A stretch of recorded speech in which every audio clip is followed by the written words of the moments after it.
Naalala ko lang bigla, nung Cloak Awards, yung first Cloak Awards, di ba parang after the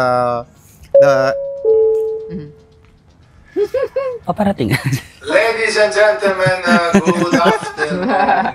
A few moments later. Okay na po? Okay na? Okay.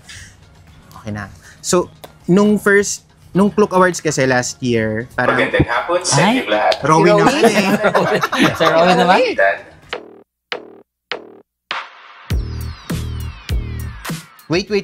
I'm Yosh, and last episode, nakipagkulitan lang tayo with our vlogger friend Marvin Samaco and got to know him better. In this episode naman, may specific and mainit-init na topic na tayong pag-uusapan. Kasama pa rin si Marvin and ang teammate nating si Asta. So, dyan ka lang!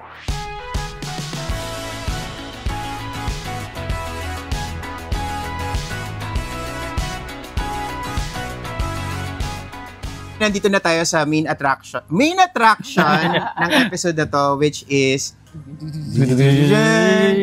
how to lande while traveling. Ay, no idea. I wonder bakit kaya si Marvin yung bakit ako? Dito. Sa mga ka-section zatis natin, yung mga podcast listeners, malamang nagtataka kayo, parang, teka, naging topic nyo na to. So, bakit natin inuulit? Kasi, 3 reasons. Yung una, Season 1 pa kasi yan eh. So, okay. Matagal na yon. And actually, may iba tayong guest nun. Pero, audio lang yon. Hindi pa kami nagbe-video version. Really? Okay. So, sayang naman. Para sa benefit ng ating mga YouTube subscribers, gawin natin. Second, syempre, gusto rin nating marinig ang take ng ibang travelers, lalo na si Marvin, na subject matter expert. Grabe naman kayo.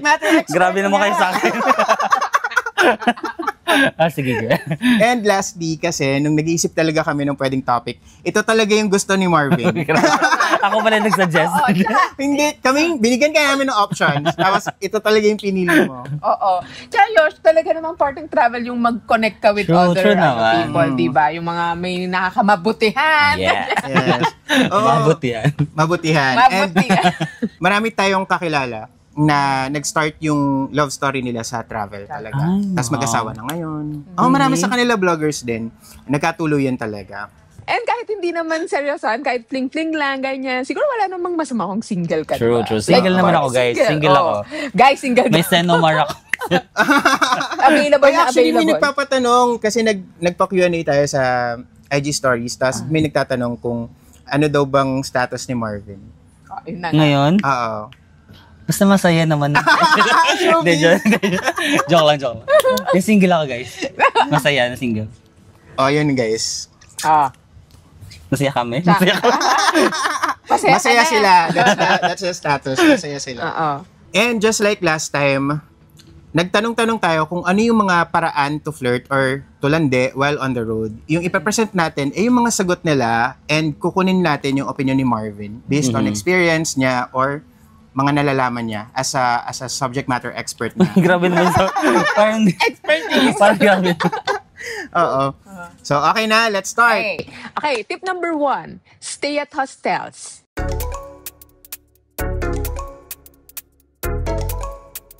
Hindi natin sinasabi na ang hostels ay landian ha. We're just saying na because hostels have strong community spirit, whether friendship man ang habol mo or flirtship, there is always a better chance that you'll meet like-minded people at hostels. And of course, if it goes somewhere deeper, edi maganda. Yes. Ano masasabi mo doon, Marvin? Hostels. Staying sa hostels. First and foremost. Hindi naman ako subject matter expert. Okay, sige. Staying at hostels. Yeah, feeling ko kung gusto mong makipaglandian o kahit makipag-friendship man lang sa mga tao. Hostel talaga, staying at hostels, isa sa mga best ways na magagawa nyo. Kasi nga, yung mga nagstay sa hostels, usually mga solo travelers din. Kasi nga, mga bunk beds or mga capsules, mag-isa. So usually, yung mga nakikilala ko sa hostels, mag-isa rin sila. So kapag nandun sila, kailangan din nila ng kausap. So since mag-isa rin ako, tapos sila din mag-isa, parang mas madali magkaroon ng connection. Tapos minsan mag-aaya sila na nakapag-dinner ka na ba? Tapos ako parang, I want you to be my dinner. Uy! Tapos parang magdi-dinner kayo, then mag-uusap kayo. Parang feeling kayo, sobrang magandang step na mag-stay sa hostels. Oo. At saka, di ba, madalas sa hostel, kung sino yung roommate mo, yung dormmate mo, parang friends, sila yung nagiging friends mo. Kasi sabay din rin kayo nagtutour. Totoo. Tsaka guys, kasi di ba, parang sabi nila, hindi to all the time, pero most of the time, people go for hotels for privacy, for peace and quiet. Pero they go to hostels for the community. Yun. So, marami kayo mahilala. Actually, ako din ngayon, may mga times na gusto ko ng privacy na mag-hotel ako ng few days. Tapos may mga few days. Ganun yung ginagawa ko sa trip ko. Like, few days hotel, few days hostel. Kasi minsan kapag tumatagal ako sa hotel na mag-isa, nalulungkot din ako, to be honest. Parang minsan gusto ko rin makipag-usap. Balanse lang. Balanse lang. Tapos yung mga tao sa hostels from different countries, so natututunan mo rin yung mga kultura nila. Ganun. Kasi most people na-turn off sa idea ng hostel kasi parang ayaw nila ng dorm, ayaw nilang kasama sa... Merong mga private rooms sa dorm. Yeah, meron din may actually. Mga private rooms sa dorm. May mga private rooms sa hostel. Yeah. So, meron pa rin kayong privacy, pero kung gusto nyo na may makilala, di pumunta kayo sa common area. Oo. Like may mga ganito sila, lobby. Yes. May mga gaming areas, so pwede kang makipaglaro sa kanila. At saka kitchen, pwede kayong mag-share ng ulam. Ulam? Ulam or sila na rin yung ilaw. Okay, tip number 2. Gawin mong best friend ang dating apps. Ikaw ba, Marvin? Gumagamit ka nito? Dating apps, yes, gumagamit ako ng dating apps sa ibang bansa. Pero parang feeling ko, in my case, hindi siya yung mabentang way. Parang, for example, like magti-Tinder ako, mas may mga makakamatch ako. Pero hanggang match lang. Parang hindi ko talaga sila na-meet in person. So, minsan pag bored lang ako, nag-dating apps ako. Pero wala pa akong masyadong successful na nangyari na through dating apps. Usually talaga, mas nakikita ko sila in person. At least, parang walang catfishing na magaganap. Yeah, totoo. Kasi dati rin pala gumagamit ako ng dating apps. Tapos parang, gusto ko to. Tapos pag nag-meet na kayo, hindi mo pala vibe. Parang ganun. Parang, iba pala siya sa picture. Tapos yung vibe niya, yung vibe niya mismo. So parang, hindi. Mas maganda yung nakita mo in person para makapag-decide ka na right away na, parang gusto ko to i-close. Kung jojowain. Tatropahin. Parang yun. Pero may mga iba rin naman na successful sa dating apps din. So pwede nyo rin i-try.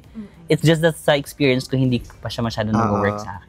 Sa previous episode natin ng How to Lande, parang series pala tong How to Lande. Oo nga, naging series pala. Meron kaming Pinay na friend na hindi namin alam, nakasabay namin siya sa Paris.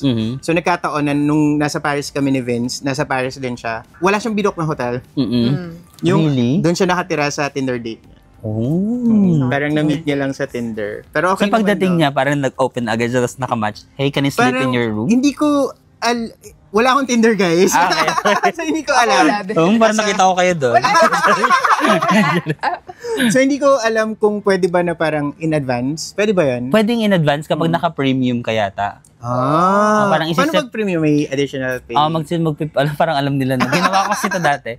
Mag-bayad ka na parang basta may premium. Tapos pwede mo na siyang i-adjust na. For example, may travel date ako ng Thailand, for example. Ita-Thailand ko na siya, tapos lalagyan mo na lang doon ng date.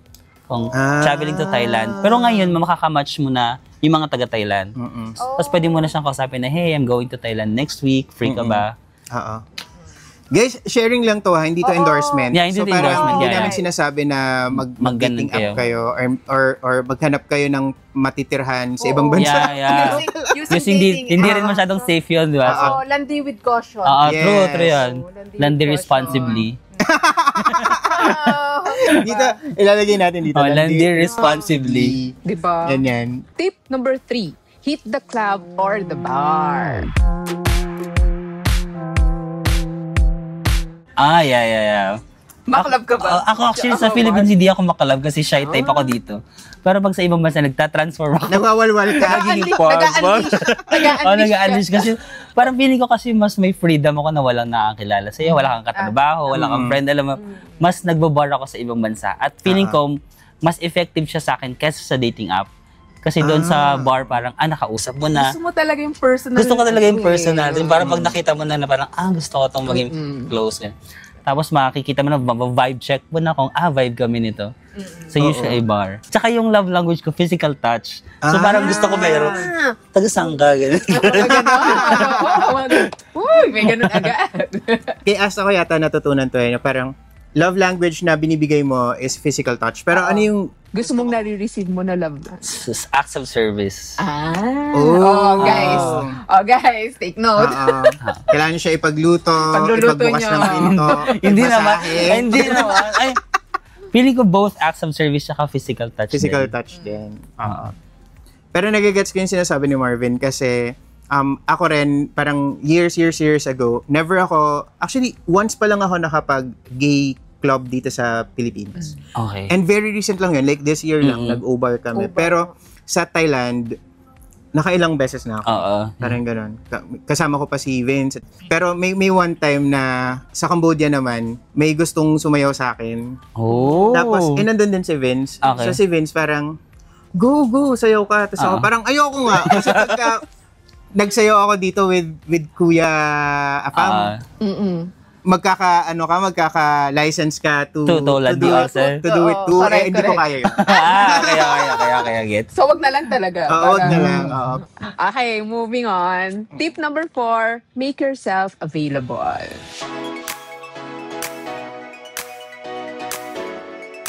So, ano bang ibig sabihin ng make yourself available? So basically, make it obvious na you're open to meeting someone. So wag kang mag-earphones, wag kang laging nasa phone, wag kang magmukhang busy. Wag kang, 'di ba, like kunyari sa hostel, sa common area, kapag nag-earphones ka, kahit na the fact na you're nasa hostel and gusto mo ng connection, kung naka-earphones ka, may hirapan akong i-approach ka. Oo.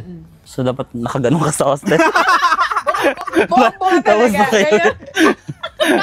Make yourself available ako. Hindi ako masungit dito. Pero totoo nga no. Pero minsan nahihirapan din ako kapag for example, Western, no? Kasi parang machika sila. Paano nahihirapan ka? Oo ba? Kasi minsan ang dami nilang chika, tapos minsan yung naglo-load pa yung English siya. Nosebleed, ganyan. Nosebleed. Wait lang. Hindi ako makasingit sa usapan nila kasi parang ang bilis, di ba? Give me a moment. Ito kasi magaling ka mag-English, so kaya. Hindi rin. So ako, ang ginagawa ko like pag sa hostel, nasa shy din naman ako in the beginning. Hindi rin naman ako parang, hi guys, I'm from the Philippines. Parang shy lang ako sa beginning. Tapos may makikita kang solo travelers. Ako, ang ginagawa ko, tingin ako ng slide.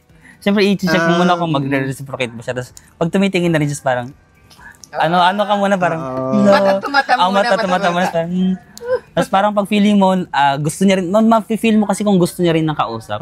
Pero nagagawa ko siya mostly sa mga Asians. Sa mga Western kasi walang walls. Parang, hey, what's up? Ganun agad sila, di ba? Pero sa mga Asians, ganun yung style ko na parang, i-check ko muna, parang gusto niya rin ng kausap. Tapos yung magic word magic sentence na, where are you from? Or, taga-saan ka, di ba? Parang yung conversation starter ko, taga-saan ka, ganun. Tapos doon na magsisimula usually. Stare dance yung tawag ko doon. Yung parang dance of tingin. Yung parang, di ba titingnan mo siya, tapos, pero nafe-feel mo na, ay, tumingin din siya. Tapos parang, ano yung tamang tingin, di ba? Minsan kasi napatingin lang pala, no? Pero, or may dumi ka pala sa mukha, or gusto mong ma-gauge kung tumitingin ba to kasi gusto niya akong kausapin. Parang ganun. Kaya dapat, after tingin, may smile ka, pero wag yung super smile. Alam mo, ayaw mo smile na magdududa rin siya kung nakasmile ka ba or hindi. Kasi what if hindi pala siya sumagot? At least hindi ka masyadong napahiya. So parang smile ka lang ng konti, parang may konting tungo. Para kung hindi man, at least okay lang. Tapos kung gumanon din siya, alam mo na. Mag-effort ka lang ng slide pero wag masyadong obvious na. Yung meron kang deniability. Gano'n na. Parang hindi naman kita nag-smile. Pag hindi siya tumingin, hindi naman kita nag-smile. Galawang Marvin. Okay, tip number 5, bring a conversation starter. Kayo muna go. Sige, habang nag-iisip si Marvin. Charon na. Actually, wala sabi ko nga, parang wala akong maisip. Kasi guys, kahit na madalas magkasama kami ni Vince, mag-travel, not all the time. Minsan, magkahiwalay kami ni Vince na nagta-travel. So, syempre, kunyari, pag mag-isa ako, parang malungkot din naman. Syempre, gusto mo rin na mag-make ng connection. Not romantically, not sexually. Parang as friends. Pero, I realize na mas madali mag-make ng connection sa akin when I was a smoker. Oo. Kesa ngayon na hindi na ako nag-yosi. Hindi to endorsement ng pag-yosi. Itigil niyo yan pag nag-yosi kayo. Ewan ko, hindi pala. Bahala kayo sa buhay nyo. Malaki na kayo. Alam nyo na yan. Pero ako kasi, 10 years na akong nag-quit. Yeah. Pero like 10 years ago, it was much easier for me to make a connection. Not because I was younger, but because kapag nag-yosi ka sa labas and may mag-yosi din na iba, the mere fact ng pag-ask ng light is a conversation. Oo, true. Ngayon, parang hindi ako nag-yosi. Kahit tumambay ako sa labas, ang gagawin ko doon. Oo, yeah. Parang mukha akong ewan doon. yeah. Pero totoo nga yun, na-notice ko rin, yung mga nag-smoke, no? Kahit hindi sila, strangers sila, tapos pag nag-smoke, friends na agad sila. Parang after isang ganun, friends na sila. Kasi rin kasi parang, hi, do you have a light? Tapos, ganun, it's so cold, that's why I need a smoke. Tapos parang, keme-keme. Tapos yun na, where are you from? Ganyan, blah, blah, blah. I didn't catch your name. Oo, yeah, ganun. Ganun. Ikaw, Marvin. Ikaw naman. Pag nagta-travel ako, hindi talaga ako, hindi ako parang more on lande. Okay. Shy kasi ako siya. Kahit make friends. Make friends, yes. So, pag ang conversation starter, minsan mga same interest eh. Okay. Like, yung, kasi ako, madaldal ako pag nauna akong kausapin na. Pag nauna akong i-approach, hindi ako yung nang-approach kasi. Okay, gets. Dahil nga tahimik, so parang intimidating at first. So, okay, yeah. Parang, pero once na, nakausap mo na ako. Ayaw mo na twiggle. Nako, oo. Ganun ba yung naramdaman mo sa akin, Justin? Ako ganun ako na tao. Pagka hindi kita kilala, hindi pa tayo magkakalala, so super tahimik ako. Pero kapag nagkapalagay na tayo ng loob, hindi ako tumitigil. Yeah. Like, kunyari, nung first time na meet natin, Cloak Awards. Parang, nung actual event, ang tahimik ko lang. Oo nga. Diba, hindi ako, parang up until naka 4 cocktails na kami ni na Jax. Nung Cloak Awards kasi guys, yung last year, hindi yung this year. Si Jax ako at si Vince, kaya kami nandun sa likod, hindi dahil sa nahihiya kaming maghanap ng upuan or wala ng upuan. Kasi si Jax, meron siyang upuan na dun sa harap as the Creator of the Year. Every year. Meron siya. Pero si Jax, ayaw niyang pumunta sa harap. Sabi niya, Yosh, Vince, dito na tayo. Nandito yung bar. Ay, nako. As a mangingino. Kunyari sa mga ganyan social functions, it would take probably like 3 glasses muna. Okay. Before ako chururut, parang, hey, kamusta? Pinaka-first ko talaga natanong kung taga-saan sila. Pero ina-assess ko rin, based kasi di ba marami na rin akong hostels na pinag-stayan. So, nag-gauge ko na rin yung kultura. For example, Koreans. Koreans, hindi talaga sila mauunang makipag-usap sa'yo. Pero napansin ko, once unahan mo sila, nagiging ganyan din sila. Hindi sila tingin. Oo, parang, daldal na din. Una parang, pag titignan mo sila, parang hindi ka talaga nila papansinin. Pero magbigay ka lang ng conversation. Tapos, ang dami nilang kwento. So, parang, depende rin sa culture. Pero pag mga Western naman, hindi mo na kailangan mag-smile ka lang doon, mag-uusap na kayo buong araw, di ba? Parang ganun. Pagpasok pa lang yung parang, pagpasok pa lang, parang, ano yung mga hobbies mo, ganun. So, Lord, sabi ko, nag-Australia nga ako, di parang nag-hostel ako. Tapos, first time ko na parang wala masyadong Asian talaga, puro Westerns. Parang naging introvert ako bigla kasi ang energetic nila. Tapos, naguhubad-ubad na sila sa harap, gano'n. Ganun siya. Hindi ko kaya. Tapos, mabot na kami dun sa parang, what's your favorite position, mga ganun. What? Oo, first hour pa lang namin, di ba? First hour pa lang namin dun. Sabi niya, hey man, how about you? What's your favorite position? Sabi ko, oh my God, gagawin ba natin? Gagawin ba natin? So, sabi ko, oh my God, hindi ko kaya na parang first hour pa lang. May nag-warm up din kasi ako. Tapos yung usapan na to is like straight talk.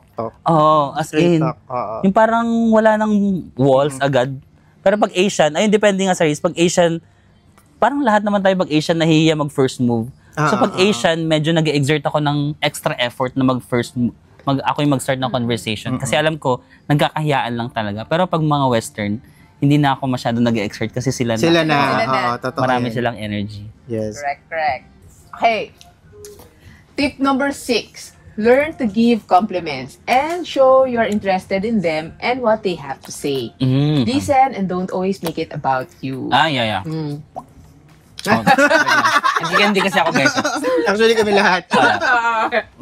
Compliments. Totoo yun na minsan kasi, di ba, pag may kausap ka, they will feel good about themselves kapag nagko-compliment ka. Pero don't over-compliment naman. Kaya may nakita akong gwapo. Hindi ko naman sinasabi na, gwapo mo, gwapo.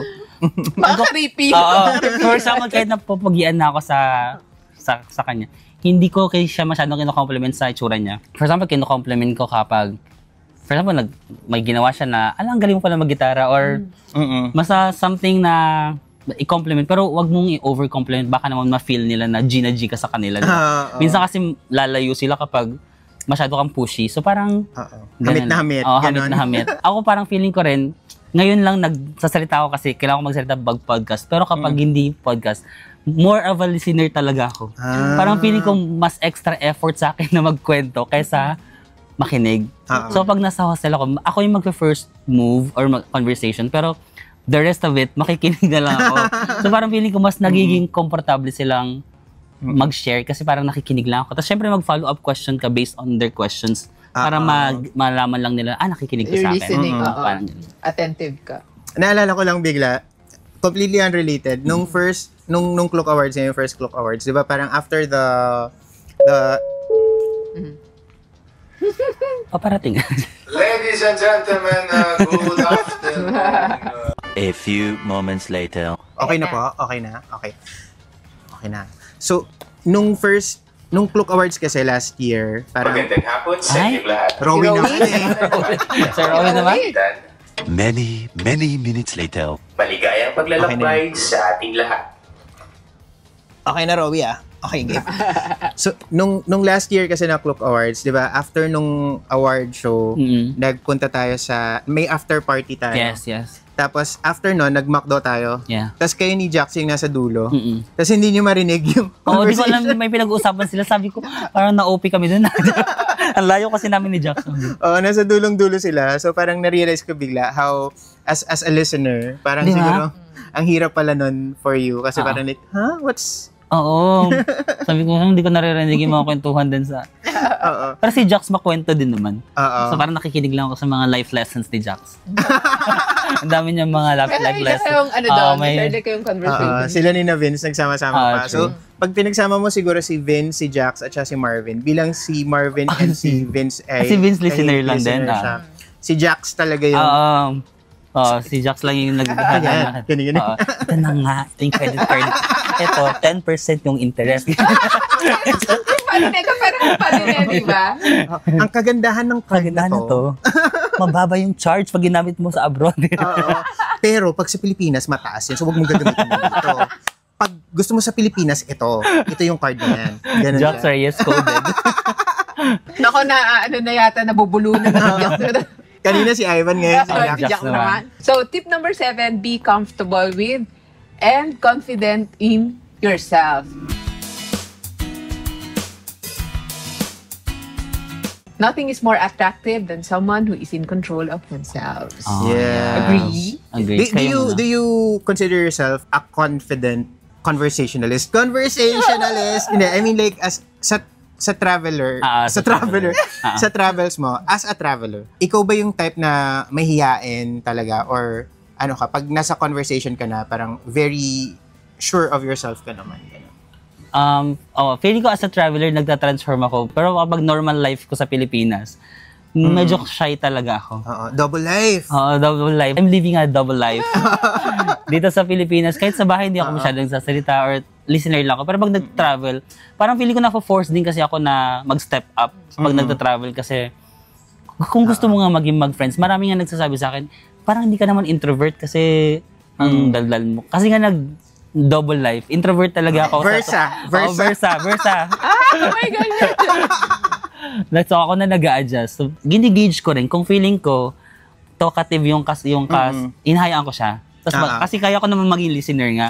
Pero kapag example mga Koreans na hindi sila mag-initiate, sige, kailangan ko mag-step up. Ikaw na yung mag-take muna conversations. Pag later on, pag naging close na kayo, malalaman mo, madaldalin pala to. So, magiging back to the real me na ako. Ay, maganda yan. Ganon. Important na parang nag-a-adapt ka rin. Oo, nag-a-adapt ako, totoo. Kaya okay lang sa akin madaldal or hindi, parang nag-a-adjust na lang ako. Ganun. Pero mas gusto ko nakikinig lang sa totoo. Kasi nakakapagod, di ba? Nakakapagod. Pareho tayo na parang laging iniisip ng mga tao na extrovert ako. Mm-mm. Pero yung pagiging extrovert ko kasi, aral to eh.